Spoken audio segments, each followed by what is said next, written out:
Hi, இன்னைக்கு என்ன பார்க்க போறோம்னா electricity is simple, very simple to learn and must to learn.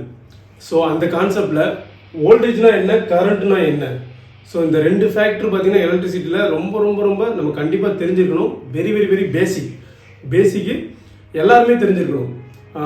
Voltage, current, electricity, electrical technician மட்டும் கிடையாது, இன்ஜினியர்ஸ் மட்டும் கிடையாது, இல்லை who are working in electrical field, யாரெல்லாம் எலக்ட்ரிக்கல் ஃபீல்டில் ஒர்க் பண்ணுறாங்களோ அவங்க மட்டும் தெரிஞ்சுக்க வேண்டிய ஃபேக்டரி இது கிடையாது.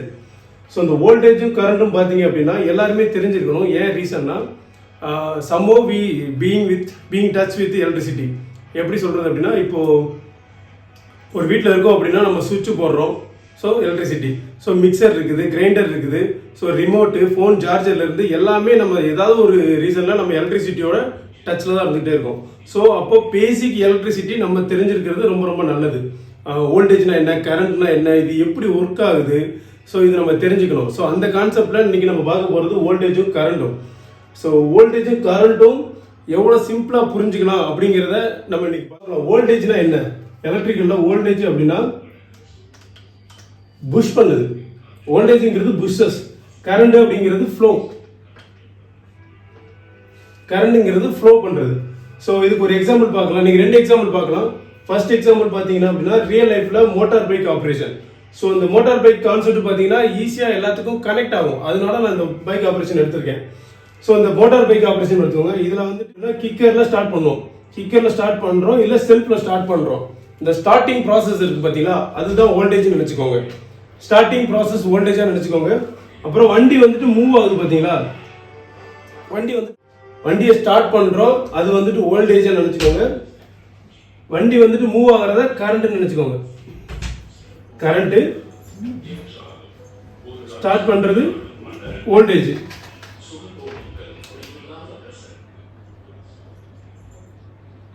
ஸோ ஸ்டார்ட் பண்ணுறது வோல்டேஜ், வண்டி மூவ் ஆகுது. ஸோ இப்போ வண்டி ஸ்டார்ட் பண்ணியாச்சு, வோல்டேஜ் கிடச்சிருச்சு, பட் ஆனால் வண்டி மூவ் ஆகலை. வண்டி எப்போ மூவ் பண்ணுறோம், ஆக்சிலரேட்டர் கொடுக்கும்போது தான் வண்டி மூவ் பண்ணுறோம். ஸோ வண்டி மூவ் ஆகும்போது வண்டி வந்துட்டு ஒர்க்கிங்கில் இருக்குது, இதுதான் கரண்ட்டு. ஸோ அந்த ஆக்சிலரேஷன் கொடுக்கும்போது, ஸோ வண்டி போயிட்டு இருக்கும்போது இங்கே உங்களுக்கு மேடு, பள்ளம், ஸ்டோன்ஸு, அந்த மாதிரி குழி, அந்த மாதிரிலாம் இருக்குது அப்படின்னா அதுதான் ரெசிஸ்டன்ஸு. ஸோ இந்த வோல்டேஜ், இந்த கரண்ட் போகிற பாத்தில் நமக்கு எங்கெங்கெல்லாம் தடை ஏற்படுதோ, அதாவது ரெசிஸ்டன்ஸ், ஒரு கல், குழி இதெல்லாம் இருக்குது, வண்டி ஸ்லோவாக போகுது, ஸ்ட்ரெயிட்டாக போகாமல் வண்டி ஸ்லோவாக போகுது, குழி கல்லுலாம் இருக்கும்போது வண்டி ஸ்லோவாக போகும். ஸோ அதெல்லாம் எதனால ஏற்படுது, இந்த கல், குழி இதனால தான் ஏற்படுது. ஸோ இதுதான் ரெசிஸ்டன்ஸ்.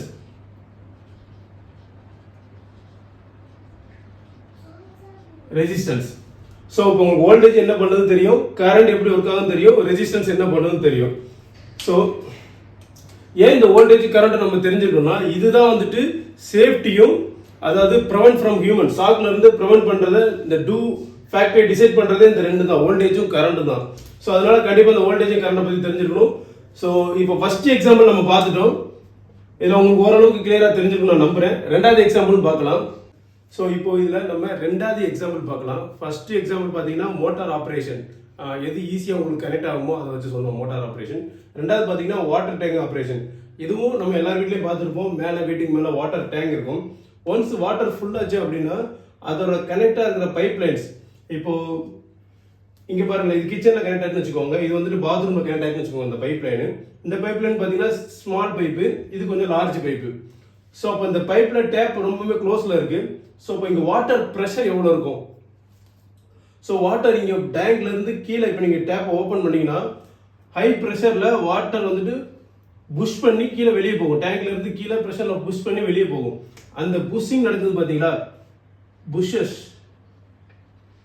மேலேருந்து கீழே அந்த ஃப்ளோ இருக்குது பார்த்தீங்களா, அதை தான் வந்துட்டு வோல்டேஜாக நினச்சிக்கோங்க.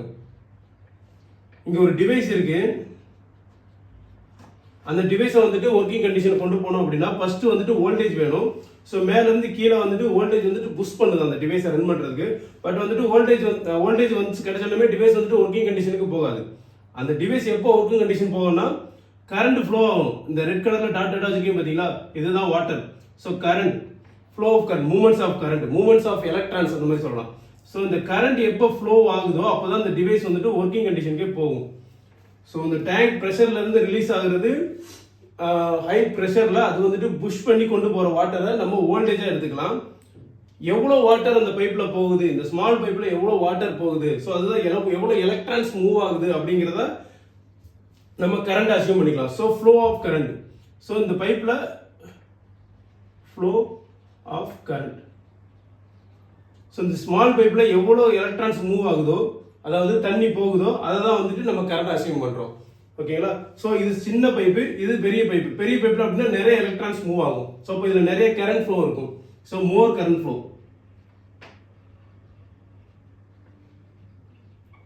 எக்ஸாம்பிள் பார்த்தீங்கன்னா இந்த பல்பு வந்துட்டு ஒரு பிரேக்கர் எடுத்துக்கிறோம், ஒரு எம்சிபி பிரேக்கர் எடுத்துக்கிறோம்.